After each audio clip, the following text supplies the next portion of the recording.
Hey, welcome back everyone. Rob here from Ram Studio Comics. So in this video I'll be drawing the Abomination using traditional art supplies. But the purpose of this video, or at least the thing I'd like to talk to you about, is fighting the inner critic. So I felt that pretty heavily on this one, and I wanted to share with you kind of what got me through it, and then also what I think that comes from and how to maybe combat it moving forward. So with this one, I was feeling really good about the initial sketch all the way right through here. All of this, I was feeling like it had a good gesture, a good mood. I thought maybe some proportion issues, but overall, I kind of like the feeling and the vibe to the work. And this happens a lot in my work where I start, especially traditionally, I'll start very intensely focused on it, and I'll feel good about it. I'll like a lot of the things that are going on, the direction it's heading, and then somewhere along the lines I will hit a snag. So for this particular one of the things I should have done is been flipping the work a lot more. So I end up sharing the work on one of the Facebook groups that I'm part of and saying, hey, other artists out there, what do you think? What do you see wrong with it? I feel like I'm always skewing the work and distorting it from one side.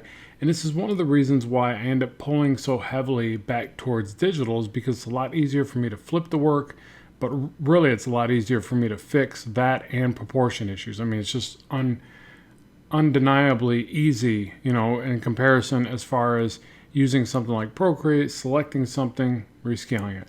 So there is that. But the other thing that pulls me back towards traditional is the fact that you end up with a real piece of tangible art. And in this crazy day and age where we got things like AI and all the debate and controversy over that, nothing's better than traditional art. I mean, it now has even a better, value to it, a better reason for doing it, right? So there's that. But when I get to a certain part in this artwork and then I look at it and go, oh man, I messed it up, and now I got to really make some heavy changes. Obviously it should be as simple as just erasing it and making some changes, and that's probably another reason that drawing lightly is a really good idea, especially until you're really sure that everything's right. And again, flipping it multiple times. So some of the tips that the other artists gave that I think I should at least relay is that use more guidelines. Take a walk away and come back, flip it horizontally, vertically, look through the paper over a light table, all these different things, right? And, they all apply. They're all right. One was even like, I'll even just stop working on that piece at that point and then go to draw it on another sheet, almost like using that as a kind of a launching point. So at any rate, there was a lot of good feedback for ways to avoid this. Somebody even pointed out, well, you could be myopic. And I'm like, uh-oh, what's myopic? And so I started Googling that, and I don't know that I am, but maybe I am. It could be. I'm going to go talk to my eye doctor. Something else to freak out about. But the main thing is that, there's ways to ease up to that problem, or, avoid that problem altogether as you're coming up to these parts of your illustration. So those are important to take note of. The other thing is, once that occurs, how to not lose intensity for the work, or motivation and inspiration for the work, and just ultimately stop and give up. Now, the one person said stop and kind of go to another sheet of paper, but not stop and give up, right? There's a big difference there. Or you start falling into the habit of actually stopping and starting over and over again, trying to chase that energy and that excitement. So the main thing is that you start to realize as you get into doing more and more finished pieces that not all of them are going to have that level of excitement carry through to the end. It's nice when that happens, and don't get me wrong, I wish I could say that happens every time for me. It doesn't. And in a professional capacity where you're working for other people, you just don't always, you're not always going to get that luxury. You're just not. I've been on plenty of jobs, especially with storyboards, where I was just like, oh, this is not fun. And then they want changes and all kinds of other stuff. The only thing that you can do at that point, if you're not excited about the work itself, is remind yourself that, hey, at least you get to draw. You're doing artwork. You're getting to do something that intrigues you at a different level. So I always remind myself of that. But when I'm working on projects that I'm doing simply because I chose to do them, I have to really kick myself in the pants. And I got to say, you know what? I need to finish this. Unless there's just really a good reason not to. Like, why did I really start this? I didn't have a real good reason why as to moving into this piece. But I did. For this one, I wanted to draw this character. In fact, I think I did one or two sketches before this, and I abandoned those. So this is the other thing is I make myself finish something, even if it's something small. So I did like this little monster design. It was like a little cute creature design, really fast, colored it and everything, super fast. But it allowed me to finish something. So the reason why I do stuff like that is because sometimes we just need a quick sense of completion, and then we can utilize that in the same way. It's harder on these bigger projects where it's a lot more involved. There's a lot more reasons or opportunities to take it out. Say, well, this just isn't working out, and I thought this texture, but not this one. Too much cross hatching. It doesn't read really well, and then all of a sudden your inner critic is like, yeah, I got you. Just give up and do it again, or don't do it again. Just go do something else. So basically to fight that, this is what I say: is it, for one, complete something, and really you have to like remind yourself that the act of completion is so powerful for you in so many different ways and so many levels. Definitely is for your art career.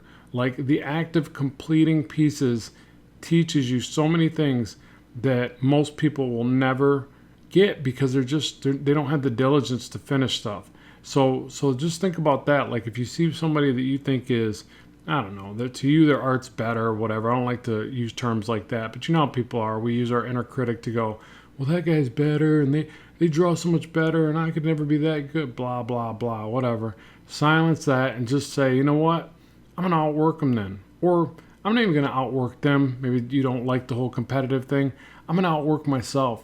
I'm going to outwork the me from last month, last year kind of thing. And then just produce a lot more work, because through that larger body of evidence of work, you build self-confidence. You have proof of it. That's what's funny about it. It's not even self-confidence. Like, I guess it is, but it always sounds like when you say self-confidence, like it's something you made up. I guess because it sounds like, well, you had to give it to yourself, right? Self-confidence. But the thing is that through a large body of work, that's evidence. That's not even self-confidence. That's like facts, So you could create that stuff versus, I don't know, trying to do some, telling yourself you're great, but then you don't do the work. You got to do the work. So it's completing the work, obviously, first and foremost. It's also, doing enough of it where you have this like portfolio and this range of this body of work that you can say, look, I did it. And if I did that, so you can look back retrospectively 5 years, 10 years, whatever it is, maybe you're younger, it's just a year or two. But you can look at that and go, well, I rocked it out right there for that year or two. I'm excited to see what the next year or two are going to bring. And then you keep on with that cycle. And that continuation, I don't know, to me, that's like guaranteed success. You're going to find success along the way. Maybe not the one you even thought, or, maybe one door opens that you didn't expect. So I've been aiming for, I don't know, being a comic artist. I would, love to work with the big guys for years. I've been trying to get there, and it just hasn't happened. But I'll tell you what, since I've been doing this, all sorts of opportunities and doors have opened up. I mean, shoot, I have a book in Barnes & Noble, Learn to Draw Action Heroes on Amazon. I would have never imagined that would have happened. That came from the YouTube channel. That came from creating a big body of evidence and work to where somebody's like, hey, it wasn't Marvel and DC, but it was no small thing either. They were like, hey, you want to do this book? I'm like, yeah. Sign me up, like so. And then it led to courses and all kinds of other stuff. And then I just started creating my own products. So again, that all came from me not just sitting around and doing nothing. It came from me saying, you know what, I'm going to prove to myself that I can do stuff like this. And I just went for it. And obviously, I got to give credit where credit is due. Videos from people like David Finch, Jim Lee, Todd McFarlane. I'm not trying to say like I just like did it all on my own. I learned from these amazing people that were great enough to share content, but I put in the work, just like you can put in the work. So there's that. And then so these things to me help silence that inner critic, because that inner critic's going to come back. It's going to show its ugly face all the time. I like to call it my dark passenger if you're a Dexter fan. But I just don't give in to it. I'm just like, yeah, there you are. But you know what? Watch this, and I just start drawing. And so the act of doing, but I think the most detrimental thing is when that does occur, to not sit there and ruminate with it, to sit there and just think those thoughts without action. I mean, that's probably the biggest thing. Just, you got to take some action, even if it's just scribbling in your sketch pad, even if it's like taking your sketch pad to a park and doing some quick sketches there. I mean, because then it changes like the dynamic. So maybe you're just like bummed because you're sitting in the studio too much. I get that way. And then going to a new place and drawing kind of, wakens you up a little bit. It could be a really fun experience. And then past that, it's like straight up just sounds cheesy, but believing in yourself is a big part of it as well. I mean, you got to remember, like when you were a kid, I try to always think like, where did that energy come from? Well, it came from the fact that not that I just full-fledged believed in myself, but that I believed in what I was thinking. Like I could see myself doing these things. I could see myself creating these characters, and I really couldn't see myself doing anything else. So that wholehearted belief in what I was doing fueled me to, just create these ideas and keep going and really have no self-doubt.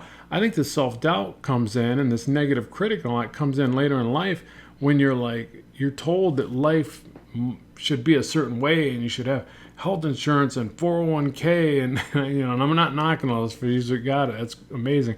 But you're told that everything, you're supposed to fit in this nice little box that everybody's supposed to fit in, and that's not what art is, and that's not what creativity is. If anything, you're more of an entrepreneur and somebody with a free spirit. You're better off watching Shark Tank than you are doing what your schools typically tell you. Not knocking school, but hopefully you understand my meanings here. But you have to make these decisions for yourself and what to use and what not to. But at the same time, you have to believe in yourself. Believing in yourself fuels your imagination. And remember, every now and then you have to practice turning off your inner critic. So there's a time and a place. Like sometimes your inner critic's there to help you, right? It usually our fear state of mind is there to protect us from getting hurt, right? So if your inner critic was there for any good reason, it's to prevent you from doing bad artwork, right? Which is fine. So there's a time you're going to listen and you're going to make some changes based on that. But then there's a time to shut it off and just believe in what you're capable of and do your thing, mistakes and all, let it fly. And if you find that hard to do, the thing that you got to remind yourself of is that when you work in a team setting or for a company or for anything in a professional capacity, that is going to happen. There's going to have to be a part where you stop fixing it and you just get it done. So I like to remind myself of that. Again, it becomes training for when you do get a commission or a book job or cover or you name it. So hopefully today's video was informative for you. I'd love to know what you think. As always, keep drawing, keep having fun, and bye for now.